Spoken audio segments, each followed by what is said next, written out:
ಬೇರೆ ಬೇರೆ ವಿಭಿನ್ನವಾಗಿರುವಂತಹ ರೋಲ್ಗಳನ್ನು ಮಾಡ್ತಾ ಮಾಡ್ತಾ ನಮಗೆಲ್ರಿಗೂ ವಾಹ್ ಇದು ಕೂಡ ಮಾಡ್ಬೋದಪ್ಪ ಇವರು, ಇದು ಕೂಡ ಮಾಡ್ಬೋದಪ್ಪ ಇವರು ಅಂತ ಸೃಷ್ಟಿ ಮಾಡ್ತಾನೆ ಇರ್ತಾರೆ ಅವರ ಒಂದು ಪಾತ್ರಗಳಲ್ಲಿ. ಆದರೆ ಇವಾಗ ಟೈಟಲಲ್ಲೇ ಒಂದು ಕಲರವ ಸೃಷ್ಟಿ ಆಗೋಗಿದೆ. ಈ ಕಲರವ ಅಂತ ನಮ್ಮ ನವೀನ್ ಕೃಷ್ಣ ಸರ್ ನನ್ನ ಜೊತೆ ಇದ್ದಾರೆ. ಸರ್ ನಮಸ್ತೆ sir, after a long time meeting you. How are you sir? ತುಂಬ ಚೆನ್ನಾಗಿದೆ. ನೀವು? Super sir. ಟ್ರೈಲರ್ ನೋಡಿದಾಗ ಇನ್ನೂ ಖುಷಿ ಆಗ್ಬಿಟ್ಟೆ ಸರ್ ನಾನು. ಇದು ಹೆಂಗೆ ಸರ್, ಇದು ನಿಜವಾಗ್ಲೂ ಈ ಮಗು ಒಳಗಡೆ ಇತ್ತು ಅಂತ ನಮಗೆ ಗೊತ್ತಿತ್ತು, ತೆರೆ ಮೇಲೆ ಐ ಥಿಂಕ್ ಫಸ್ಟ್ ಟೈಮ್ ಬರ್ತಾ ಇದೆ ಇಷ್ಟು ಓಪನ್ ಅಪ್ ಆಗಿ ಅಂತ ಅನಿಸುತ್ತೆ. ಹೆಂಗೆ ಸರ್ ಕಲರವ? ಇದೆ ಅಷ್ಟು ಏನು ಓಪನ್ ಅಪ್ ಆಗಿದೆಯೋ ಟ್ರೈಲರ್ ಎಲ್ಲಿ ನೋಡಿದರೆ ಅದಷ್ಟು ಕ್ರೆಡಿಟು ಡೈರೆಕ್ಟ್ರಿಗೆ ಸೇರಬೇಕು. ಯಾಕೆಂದರೆ ಈ ಸಿನಿಮಾದು ಒಂದು ಹಳ್ಳಿಯಲ್ಲಿ ನಡೆಯುವಂಥ ಒಂದು ನೈಜ ಘಟನೆಗಳು ಅಂದರೆ ಎಲ್ಲರೂ ಹೇಳಿದಾಗೆ ಬೇಸ್ಡ್ ಆನ್ ಟ್ರೂ ಸ್ಟೋರಿ ಆ ಥರ ಎಲ್ಲ ಏನಿಲ್ಲ, ಟ್ರೂ ಇನ್ಸಿಡೆಂಟ್ಸ್ ಆ ಥರ ಎಲ್ಲ ಏನಿಲ್ಲ. ಪ್ರತಿಯೊಂದು ಹಳ್ಳಿಯಲ್ಲೂ ನಡೆಯುವಂಥ ಕಥೆನೇ ಇದು. ಪ್ರತಿಯೊಂದು ಹಳ್ಳಿಲೂ ಒಬ್ಬ ಸೋಮಾರಿ ಇರ್ತಾನೆ, ಯಾರೋ ಹುಡುಗರಿಗೆ ಚೇರಿಸ್ತಾ ಇರ್ತಾನೆ, ಅಲ್ಲೇ ಅವ್ರ ಪ್ರೀತಿ ಕಂಡ್ರೆ ಇನ್ಯಾರಿಗೂ ಅಸೂಯೆ ಇರುತ್ತೆ. ಸೊ ಈ ಥರದ ಎಲ್ಲ ಹಳ್ಳಿಗಳಲ್ಲೂ ಎಲ್ಲ ಊರುಗಳಲ್ಲೂ ನಡೆಯುವಂಥ ನೈಜ ಘಟನೆಗಳು, ಅದನ್ನು ತುಂಬ ರಸವತ್ತಾಗಿ ತುಂಬ ಮುದ್ದಾಗಿ ತೋರಿಸೋದಕ್ಕೆ ಪ್ರಯತ್ನ ಪಟ್ಟಿದ್ದಾರೆ. ಅದು ರಿಸಲ್ಟ್ ಅಷ್ಟೇ. Super sir. ನನಗೆ ತುಂಬ ಇಷ್ಟ ಆಗಿದ್ದು ಒಂದು ಸಿನಿಮಾದ ನಮ್ಮ ಕೆಲಸಗಳು ಅಂತ ಬಂದಾಗ ನವೀನ್ ಕೃಷ್ಣ ಸರ್ ಬಗ್ಗೆ ನನಗೆ ಅದು ಯಾವುದೇ ಆಗಿರ್ಬೋದು, ಹಗ್ಗದ ಕೊನೆಯಿಂದ ಆಗಿರ್ಬೋದು, any cinema for that matter, ನಾನು ಹೆಸರು ಹೇಳೋಕ್ಕೆ ಇಷ್ಟಪಡಲ್ಲ.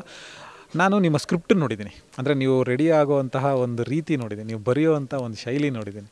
ಆ ಬೌಂಡ್ ಸ್ಕ್ರಿಪ್ಟ್ ಕೂಡ ಒಂದು ನಾನು ನೋಡಿರೋವಂಥ ಸೌಭಾಗ್ಯ ಅಂತಲೇ ಹೇಳ್ಬೋದು ನನಗೆ. ಯಾಕೆಂದರೆ ತುಂಬ ಕಲ್ತಿದ್ದೀನಿ ಅದರಿಂದ, ಅದನ್ನು ನೋಡಿದ್ದೀನಿ.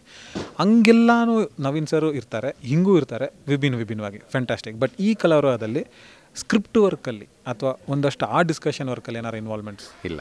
ಇದು ಟೋಟಲಿ ಅವರ ಮಗು, ನಾನು ಅವ್ರ ಕನಸನ್ನು ನನ್ನ ಮೂಲಕ ನನಸು ಮಾಡ್ಕೊಂಡಿದ್ದಾರೆ ಅಷ್ಟೇ. ಪೂರ್ತಿ ಅವ್ರಿಗೆ ಸೇರುತ್ತಿದ್ದು. ಯಾಕೆಂದರೆ ನಾವು ಯೋಚನೆ ಮಾಡೋ ರೀತಿ, ನೀವೇ ಹೇಳಿದ್ರಿ ಹಗ್ಗದ ಕೊನೆ, ಯೋಗರಾಜು ಈ ಥರದ್ದು. ಸೊ ನಾವು ಥಿಂಕ್ ಮಾಡ್ತಾ ಇದ್ದಿದ್ದೇ ಬೇರೆ ಥರ. ಸೊ ಇದು ನಾವಲ್ಲದೆ, ಯಾಕೆಂದರೆ ನಾವು ಹುಟ್ಟಿ ಬೆಳೆದಿದ್ದೆಲ್ಲ ಬೆಂಗಳೂರಲ್ಲಿ. ನಾವು ಹಬ್ಬ ಅಂದರೆ ನಮ್ಮ ಹಳ್ಳಿ ಅಂದರೆ ಚಿಕ್ಕಬಳ್ಳಾಪುರ ನೋಡಿದ್ದೀವಿ, ದೊಡ್ಡಬಳ್ಳಾಪುರ ನೋಡಿದ್ದೀವಿ. ಅದನ್ನು ಮೀರಿ ಇನ್ನೂ ಇಂಟೀರಿಯರ್ಸು ನಮಗೆ ಗೊತ್ತಿಲ್ಲ. ಆ ಪರಿಚಯ ನನಗಾಯಿತು, ಅದು ಅವ್ರ ಮೂಲಕ. ಯಾಕೆಂದರೆ ಅದು ಅವರಲ್ಲಿ ಆ ಕಡೆಯಿಂದ ಬಂದಿರೋದ್ರಿಂದ, ಆ ಸೊಗಡಿಂದ ಬಂದಿರೋದ್ರಿಂದ, ಫಸ್ಟ್ ಆಫ್ ಆಲ್ ಅದು ನನಗೆ ಫ್ರೆಶ್ಶು. ಸೊ ಆ ಪಾತ್ರನೇ ನನಗೆ ಫ್ರೆಶ್ ಆಗಿರೋದ್ರಿಂದ ನ್ಯಾಚುರಲಿ ನಾನು ಮತ್ತು ನನ್ನ ಪಾತ್ರ ತೆರೆ ಮೇಲೆ ಫ್ರೆಶ್ ಆಗಿ ಕಾಣಿಸುತ್ತೆ. ಅಷ್ಟು ಕ್ರೆಡಿಟು ನಿರ್ದೇಶಕರು, ಅವರು ಕೂಸಿದ್ದು. ನಿರ್ದೇಶಕರು ಇಲ್ಲೇ ಇದ್ದಾರೆ, ಸಂದೀಪ್ ಅವರು.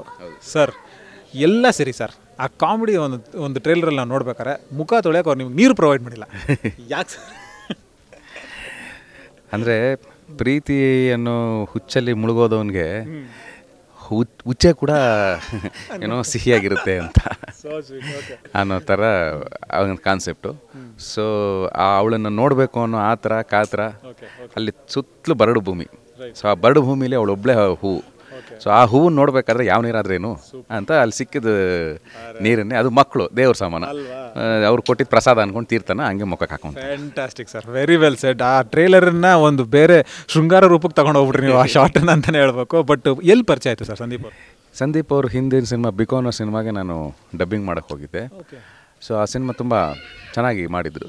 ಸೊ ಆವಾಗ ಅವರು ಅಂದರೆ ಆ ಗ್ರಾಮ ಸೊಗಡು, ಏನಂತಾರೆ ಅದಕ್ಕೆ, ಸ್ಲ್ಯಾಂಗು, ಆ ಹಳ್ಳಿ ಸ್ಲ್ಯಾಂಗು, ಆ ನ್ಯಾಚುರಲ್ ಫೀಲು ತುಂಬ ಅಂದರೆ ಇತ್ತೀಚೆಗೆ ಬರ್ತಾಯಿದೆ ಆ ಥರ. ಬಟ್ ಇವ್ರು ಆಗಲೇ ಮುಂಚೆನೇ 2 years ಬ್ಯಾಕ್ ಅದು ನಾನು ಡಬ್ಬಿಂಗ್ ಮಾಡಿದ್ದು. ಆವಾಗಲೇ ಹೇಳಿದ್ದೆ ತುಂಬ ಚೆನ್ನಾಗಿ ಮಾಡ್ತೀರಾ ನೀವು ಅಂತ. ಸೊ ನಾವು ಆ ಒಂದು ಅಭಿಮಾನ ನಮ್ಮ ಮೇಲೆ ಅಭಿಮಾನ ಇಟ್ಟು ಕರೆಸಿ ನಮ್ಮ ಕೈಲಿ ಮಾಡಿಸಿದ್ರು. ಸೂಪರ್. ಆಮೇಲೆ ಇನ್ನೊಂದು ಆ ಅಭಿಮಾನಕ್ಕೆ ಒಂದು ಬಿರುದು ಬೇರೆ ಕೊಟ್ಟಿದ್ರಿ ಈಗ ನವೀನ್ ಕೃಷ್ಣ ಸರ್ಗೆ. ಇಷ್ಟು ವರ್ಷ ಆದಮೇಲೆ ಒಂದು ಡೈರೆಕ್ಟ್ರು ಒಂದು ಬಿರುದು ಕೊಡಬೇಕು ಅಂತ ಅವರ ಕಲೆಗೆ, ಅವರ ಪ್ರತಿಭೆಗೆ ಇದು ನಿಜವಾಗ್ಲೂ ಬಿರುದೇನು ಅಲ್ವಾ ಸರ್? ನನ್ನ ಪ್ರಕಾರ ನಾನು ಹೇಳ್ತೀನಿ, ಅತಿಶೋಕ್ತಿ ಅಂತೂ ಖಂಡಿತ ಅಲ್ಲ. ಬಟ್ ಆ ಪದಾನೇ ಕೊಡಬೇಕು ಅಂತ ಹೆಂಗೆ ಅನ್ನಿಸ್ತು ಸರ್? ಅದು ನಮ್ಮ ಆರ್ಟಿಸ್ಟ್ ಲೀಸ್ಟ್ಗಳನ್ನ ಬರ್ಕೊಡ್ಬೇಕಾದ್ರೆ ಫಸ್ಟು ನವೀನ್ ಸರ್ ಇರೋದ್ರಿಂದ ನವೀನ್ ಸರ್ ಬರ್ಬೇಕಾದ್ರೆ ನಮ್ಗೆ ಅದು ಏನಂತ ಗೊತ್ತಾಗ್ತಿಲ್ಲ. ಆ ತಾಯಿ ಸರಸ್ವತಿಗೆ ಹೇಳ್ಬೇಕು, ನಮ್ಗೆ ಏನೂ ಗೊತ್ತಿಲ್ಲ. ನನಗೆ ಗೊತ್ತಿಲ್ಲದೆ ಕಲಾವಲ್ಲಭ ನವೀನ್ ಕೃಷ್ಣ ಸರ್ ಅಂತ ಬರ್ದೆ. ಇವಾಗ ಕಾಮನಾಗಿ ಹೇಳ್ಬಿಡ್ತೀರಾ, ಏನೋ ಸಿನಿಮಾಗೆ ಹಾಕೊಂಡಿದ್ದಾರೆ, ಹೀರೋ ಬರೆದ್ಬಿಡ್ತಾರೆ, ಅವ್ರವ್ರು ಹೇಳ್ಕೊತಾರೆ ಅಂತ. ಅದು ದೇವರಾಣೆಗಳು ಇಲ್ಲ, ನನಗೇ ಗೊತ್ತಿಲ್ಲದೆ ಬಂದಿರೋ ಪದ. ಅವ್ರನ್ನ ಜೊತೆ ಮಾಡಿದ್ದು ನಮ್ಮ ಲಕ್ಕು. ಅವ್ರದ್ದು ಹೇಗೆ ಅಂದರೆ ಒಂದೇ ಟೇಕು, ನಿಮ್ಗೆ ಏನೇ ಡೈಲಾಗ್ ಕೊಡಿ, ಏನೇ ವಿಷಯಗಳು ಕೊಡಿ, ಒಂದೇ ಟೇಕ್. ಅವರಿಂದ ತುಂಬ ಕಲಿಯೋದಿದೆ.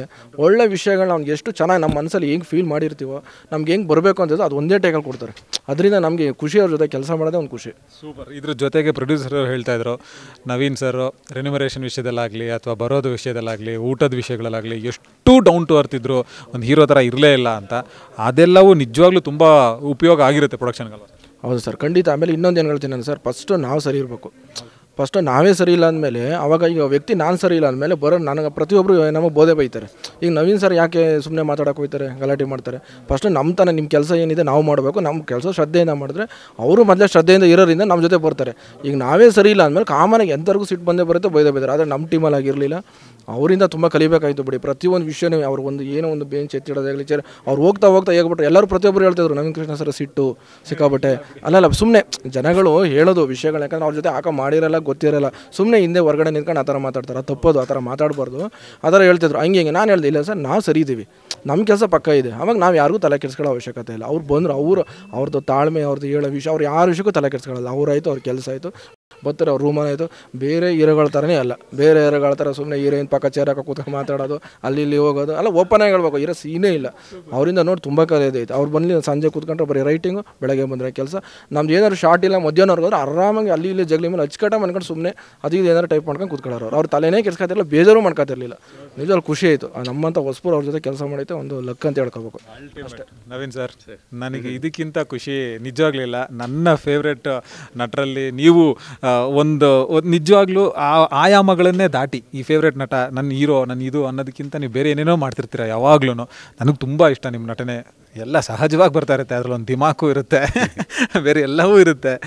ಬಟ್ ಈ ಕಲರವನ್ನು ನೋಡೋರಿಗೆ, ಜನಕ್ಕೆ ಫೈನಲಿ ಏನಾದರೂ ಏನು ಎಕ್ಸ್ಪೆಕ್ಟ್ ಮಾಡ್ಬೋದು ಇದರಿಂದ? ಪ್ರತಿಯೊಬ್ಬರು ಸಿನಿಮಾಗೆ ಹೋಗೋದೇ ಒಂದು ಮನೋರಂಜನೆಗೋಸ್ಕರ. ಅದಂತೂ 100% ಸಿಗುತ್ತೆ. ಏನಂದರೆ ಒಂದು ಲವ್ ಸ್ಟೋರಿ ಅಂತ, ಅದು ಹಳ್ಳಿ ಬ್ಯಾಕ್ಗ್ರೌಂಡ್ ಅಂದ ತಕ್ಷಣ ನಮ್ಗೆ ಇಷ್ಟ ಆಗಲ್ಲ ಗುರು ಈ ಸಿನಿಮಾ, ಕನೆಕ್ಟ್ ಮಾಡ್ಕೊಳಕ್ಕಾಗಲ್ಲ ಅಂತ ಸಿಟಿಯವ್ರು ಅಂದ್ಕೊಂಡಾಗ, ಇಲ್ಲ, ಹಳ್ಳಿಲಿ ನಡೆಯುವಂಥ ಸಣ್ಣ ಪುಟ್ಟ ಚೇಷ್ಟೆಗಳಿದ್ದಾವಲ್ಲ, ಅದು ಎಷ್ಟೋ ಜನಕ್ಕೆ ಮರೆತು ಹೋಗಿದೆ ಅಥವಾ ಅನುಭವಕ್ಕೆ ಬಂದಿಲ್ಲ. ಆ ಥರದ ವಿಶೇಷವಾದ ಅನುಭವಗಳು ನಿಮ್ಗೆ ಖಂಡಿತವಾಗ್ಲೂ ಸಿನಿಮಾದಲ್ಲಿ ಸಿಗುತ್ತೆ. ಅಫ್ಕೋರ್ಸ್ ಮನೋರಂಜನೆ ಇದೆ, ಪ್ರೀತಿ ಇದೆ, ದ್ವೇಷ, ಎಲ್ಲ ರಸಗಳು ಇದೆ. ಆ್ಯಂಡ್ ಎಂಡಲ್ಲಿ ತುಂಬ ಮನಸ್ಸಿಗೆ ನಾಟುವಂಥ ಒಂದು ವಿಷಯ ಇದೆ. ಪ್ರೀತಿ ಅಂದರೆ ಜನರಲ್ಲಿ ಎಲ್ಲರಿಗೂ ಇಷ್ಟ ಆಗುತ್ತೆ. ಯಾರು ಪ್ರೀತಿಲಿ ಮುಳುಗದೇ ಇರೋರು, ಪ್ರೀತಿಲಿ ಬೀಳದೇ ಇರೋರು ತುಂಬ ಕಡಿಮೆ. ಅಂಥ ಪ್ರತಿಯೊಬ್ಬರಿಗೂ ಈ ಸಿನಿಮಾ ಇಷ್ಟ ಆಗೇ ಆಗುತ್ತೆ. ಸೊ ಯಾರ್ಯಾರು ಪ್ರೀತಿಸಿದಿರೋ ದಯವಿಟ್ಟು ಸಿನಿಮಾ ನೋಡಿ. Super sir, thank you sir, thank you so much. Lovely conversation. ತುಂಬ ದಿವಸದ ಪರಿಚಯ ಸರ್ ನನಗೆ.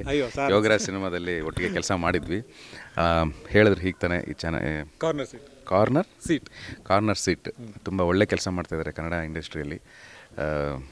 ಎಷ್ಟೋ ಅಂದರೆ ಹೊಸ ನಿರ್ಮಾಪಕರಿಗೆ, ಉದಯೋನ್ಮುಖ ನಿರ್ದೇಶಕರಿಗೆ ಇವರಿಂದ ತುಂಬ ಸಹಾಯ ಆಗ್ತಾಯಿದೆ. ಇನ್ನಷ್ಟು ಹೆಚ್ಚಿನ ಸಹಾಯ ಆಗಲಿ. ಅವರು ಸಹಾಯ ಮಾಡಬೇಕು ಅಂದರೆ ನೀವು ಸಹಾಯ ಮಾಡಬೇಕು. ನೀವು ಸಹಾಯ ಮಾಡಬೇಕು ಅಂದರೆ ಒತ್ತಬೇಕು. ಏನು ಒತ್ತಬೇಕು ಅವ್ರನ್ನ ಕೇಳಿ ಅವ್ರು ಹೇಳ್ತಾರೆ. ಸಬ್ಸ್ಕ್ರೈಬ್ ಮಾಡಿ. Super sir.